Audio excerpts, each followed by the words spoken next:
আসসালামু আলাইকুম সুপ্রিয় শিক্ষার্থী, আবুল বাশার একাডেমিতে স্বাগতম। এখন সময় হয়েছে পড়ালেখার। আসো শুরু করি। আমরা ৬৭ পৃষ্ঠার পরের অংশ থেকে শুরু করি। এখানে ২ নম্বর, ৩ নম্বর এবং তারপরের যে মূল প্রশ্ন আরেকটি রয়েছে, আমরা এখান থেকে এখন শুরু করব। চলো শুরু করি।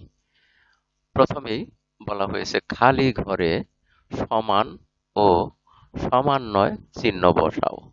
তাহলে এখানে যে খালি ঘরগুলো দেখা যাচ্ছে, আমরা এই খালি ঘরে এই চিহ্নগুলো বসাবো যে কোনটা কি বসবে। এখানে লক্ষ্য করো ৩ গুণ ৫, ৩ গুণ ৫ হয় ৩ ৫ ১৫, এই পাশে আছে ১৫। সুতরাং এখানে খালি ঘরে এই সমান চিহ্নটাই বসবে। এখানে বসবে সমান চিহ্ন, আমরা সমান চিহ্নটা এখানে বসালাম। এবারে এখানে লক্ষ্য করো ২ নম্বর প্রশ্নে বলা হয়েছে ২৪ ভাগ ১২, খালি ঘর এ পাশে আছে ৩। এখানে ২৪ কে ১২ দিয়ে ভাগ দিলে আমরা জানি যে ১২ দ্বিগুণ করলে ২৪ হয়, অর্থাৎ ২৪ কে ১২ দিয়ে ভাগ দিলে ভাগফল হয় ২, কিন্তু এখানে আছে ৩। তাহলে এখানে সমান চিহ্নটা বসানো যাবে না, এখানে বসাতে হবে সমান্বয় চিহ্ন।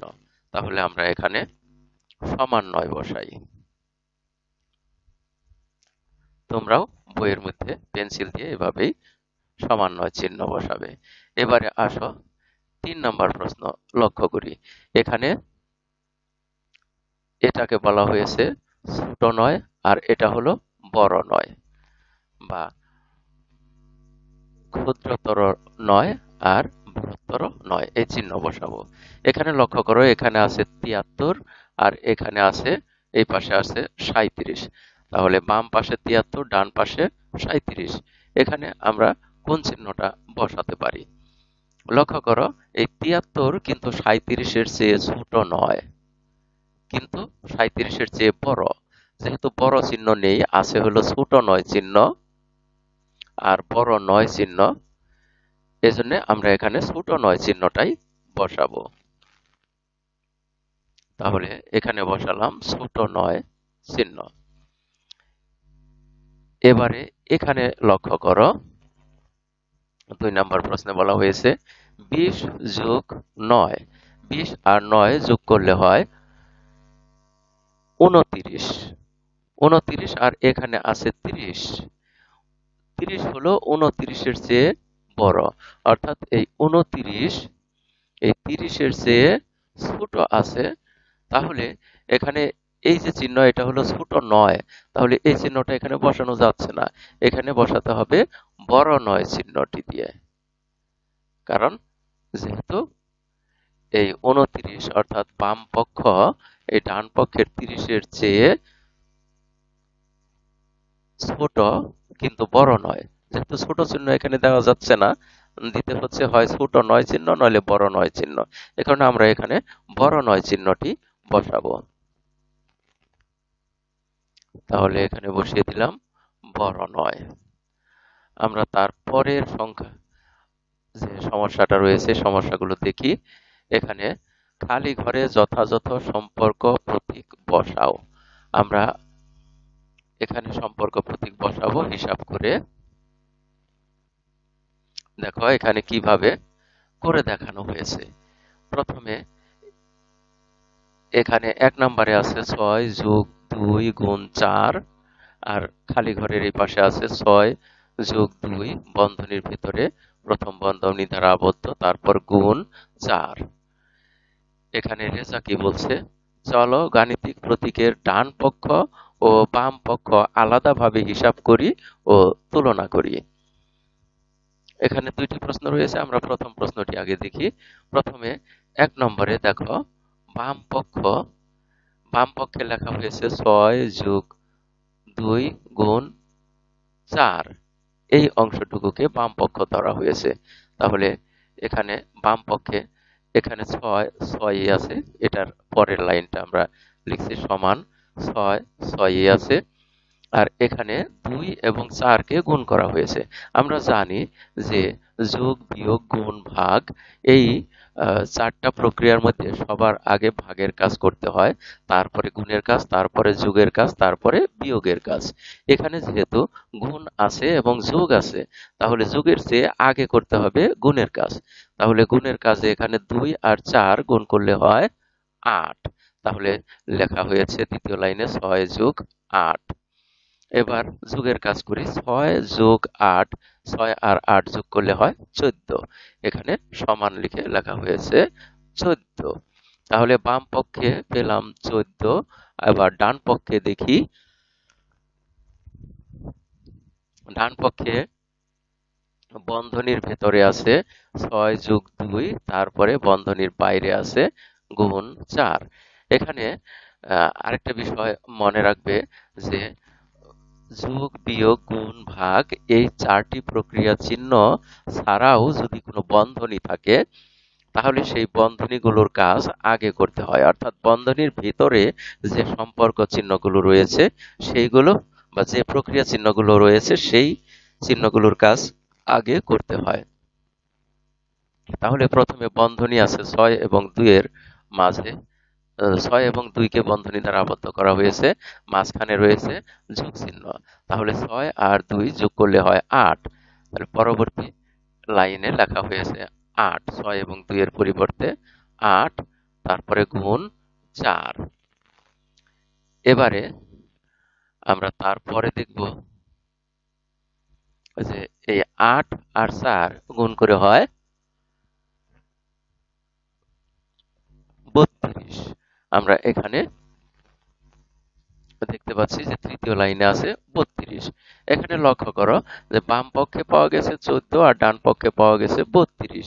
এখানে স্পষ্টতই 14 32 এর চেয়ে ছোট, অর্থাৎ এখানে ছোট চিহ্ন ব্যবহার করে এটা বাম পক্ষ এবং ডান পক্ষের মধ্যে একটি সম্পর্ক দেখানো হয়েছে। আরেকটা বিষয়, তাহলে আমরা এখানে এই 6 যোগ 2 গুণ 4 খালি ঘর, 6 যোগ 2 বন্ধনীর ভেতরে, তারপর গুণ 4, এর মাঝখানে আমরা কি চিহ্ন বসাতে পারি? আমরা বসাবো এই যে ছোট চিহ্নটা, এই ছোট চিহ্নটা বসিয়ে দেব। এখন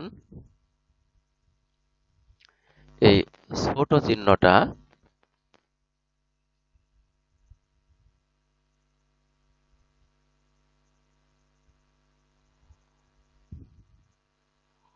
বসানোর আগে এখানে আরেকটা জিনিস লক্ষ্য করো, এখানে এই যে 3টি ফোঁটা দেখা যাচ্ছে, 3 গুণা 3 মতো দেখা যায়, 3টি ফোঁটা।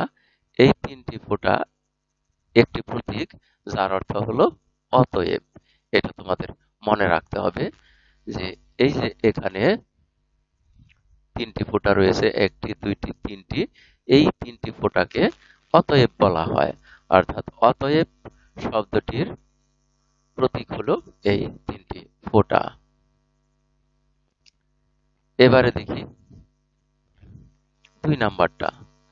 2 নাম্বারে লক্ষ্য করো, 2 নাম্বার প্রশ্নে যা ছিল 52 বিয়োগ 15 যোগ 13 খালি ঘর, 52 বিয়োগ, এখানে বন্ধনীর ভিতরে 15 বিয়োগ 13। আমরা বাম পক্ষে 2 নম্বরে বাম পক্ষে দেখি 52 বিয়োগ 15 যোগ 13। এখানে লক্ষ্য করো যে এখানে বিয়োগের কাজটি আগে করা হয়েছে, তারপর যোগের কাজ করা হয়েছে। এক্ষেত্রে যোগ এবং বিয়োগ এরকম দুটি বিষয়, শুধুমাত্র দুটি সম্পর্ক বা প্রক্রিয়া যদি থাকে, সেক্ষেত্রে আমরা সর্ব বাম পাশে যে প্রক্রিয়াটা রয়েছে সেটি আগে করব। তাহলে এখানে 52 থেকে 15 আগে বিয়োগ করা হয়েছে, বিয়োগ করে পাওয়া গেল 37 এবং তার সাথে যোগ চিহ্ন দিয়ে 13 লেখা হয়েছে, এবং তার পরের লাইনে 37 এবং 13 যোগ করে পাওয়া গেছে 50। ডান পক্ষে লক্ষ্য করো যে ডান পক্ষে আছে 52 বিয়োগ বন্ধনীর ভেতরে 15 বিয়োগ 13। এখানে বন্ধনীর ভেতরের প্রক্রিয়াটির কাজ আগে করা হয়েছে, কারণ এক্ষেত্রে বন্ধনীর ভেতরের কাজগুলোই আগে করতে হয়। তাহলে এখানে 52 রয়েছে, তারপরে বিয়োগ চিহ্ন, তারপরে বন্ধনীর ভেতরে 15 থেকে 13 বিয়োগ করে পাওয়া গেল 2। এবার পরের লাইনে 52 থেকে 2 বিয়োগ করে তার পরের লাইনে বসানো হয়েছে, 52 থেকে 2 বিয়োগ করে পাওয়া গেল 50। তাহলে এখানে বাম পক্ষ এবং ডান পক্ষ পাওয়া গেল সমান, এখানে সমান চিহ্ন দেওয়া হয়েছে। অতএব আমরা এই 2 নম্বর যে গাণিতিক বাক্যটি, এটির যে খালি ঘর রয়েছে মাঝখানে, এই খালি ঘরে আমরা লিখব সমান, অর্থাৎ এখানে আমরা সমান চিহ্ন দিব।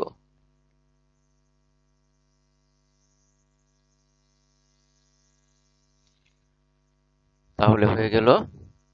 এবারে এই 2 নম্বর প্রশ্নেরও সমস্যার সমাধান হয়ে গেল। এবারে দেখি মিনা কি বলছে।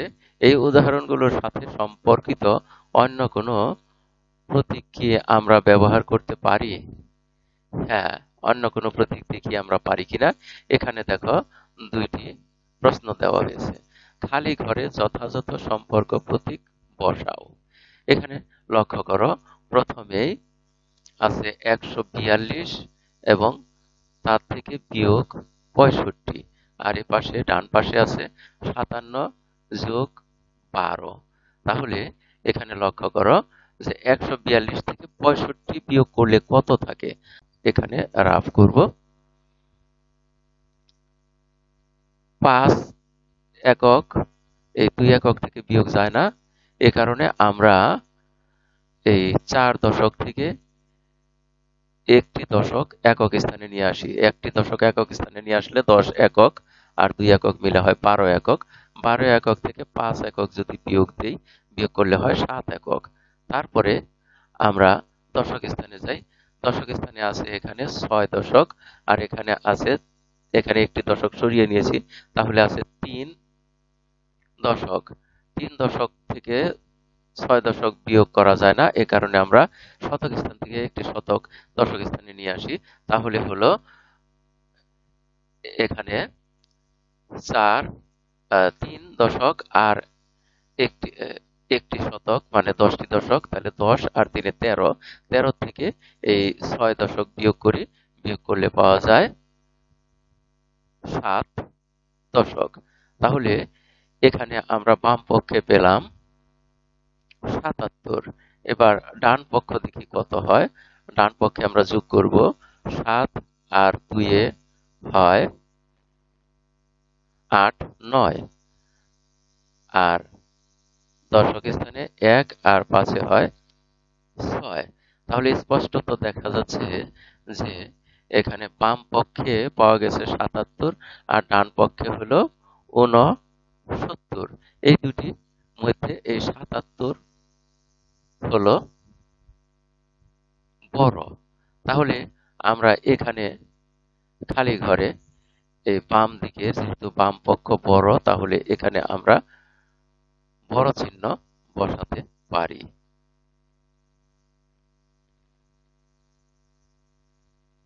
তাহলে এখানে বসিয়ে দেই বড় চিহ্ন। এবারে পরেরটা লক্ষ্য করো যে এখানে যা যা আছে, বাম পক্ষে আছে 63 ভাগ 7 গুণ 5। তাহলে আমরা আগে বাম পক্ষ থেকে কাজ করব, অর্থাৎ এই ভাগের কাজটা আগে করব। ভাগের কাজ আগে করলে 63 কে 7 দিয়ে ভাগ করলে ভাগফল হয় 7 নং 63, 9। আমরা এখানে রাফ করছি, 9 পাওয়া গেল। আর 9 এর সাথে গুণ হলো এই যে 5 রয়ে গেল, এই 5। তাহলে 9 আর 5 যদি গুণ দেই, তাহলে পাওয়া যায় 5 নং 45। তাহলে আমরা বাম পক্ষে পেলাম 45। এবার ডান পক্ষে লক্ষ্য করি। ডান পক্ষে দেখো এখানে আছে 63 গুণ 5 ভাগ 7। তাহলে এখানে দেখো ভাগের কাজ আগে কিন্তু করা যাচ্ছে না, আমাদের বাম পক্ষ থেকে কাজ করতে হচ্ছে, কারণ 5 কে 7 দিয়ে ভাগ করা যায় না। তাহলে আমরা 63-কে 5 দ্বারা গুণ করি আগে। 63-কে 5 দ্বারা গুণ করলে হয় 3 5 15, 5 হাতে 1 আর 3 6 18, সরি 3 5 15, 5 হাতে 1, 5 6 30 আর 1-এ 31। তাহলে এখানে পাওয়া গেল 315 আর এটাকে ভাগ করতে হবে 7 দিয়ে। 7 দিয়ে ভাগ করলে ভাগফল কত হয়? লক্ষ্য করো যে আমরা যদি 30-কে 7 দিয়ে ভাগ করি তাহলে ভাগ কয়বার ভাগ করা যায়? 4 7 28, 5 7 35, 4 7 28 হয়। তাহলে 30-এর থেকে 28 পর্যন্ত আমরা ভাগ করেছি। 28 অর্থাৎ 30-কে 4 ভাগ করেছি 28 পর্যন্ত। তারপরে 28-এর পরে রইল কত? 29, 30, 31। আমাদের এখানে 3 অবশিষ্ট রইল। এই 3-এর পাশে যদি এই 5 নিয়ে বসাই তাহলে হয় 35। এবার 35-কে আবার 7 দিয়ে ভাগ করি তাহলে হয় 5 7 35, 5 বার। তাহলে এখানেও দেখা গেল যে 45 পাওয়া গেছে। অর্থাৎ বাম পক্ষ এবং ডান পক্ষ উভয় ক্ষেত্রেই পাওয়া গেছে 45। তাহলে এখানে আমরা খালি ঘরে বসাতে পারি সমান চিহ্ন। সম্পূর্ণ ভিডিও দেখার জন্য তোমাদের সবাইকে জানাই অনেক অনেক ধন্যবাদ। সেই সাথে পরবর্তী ভিডিও দেখার আমন্ত্রণ রইল। আর যারা এখনো সাবস্ক্রাইব করনি তারা পরবর্তী ভিডিওর নোটিফিকেশন সবার আগে পাওয়ার জন্য আগেই সাবস্ক্রাইব করে নাও।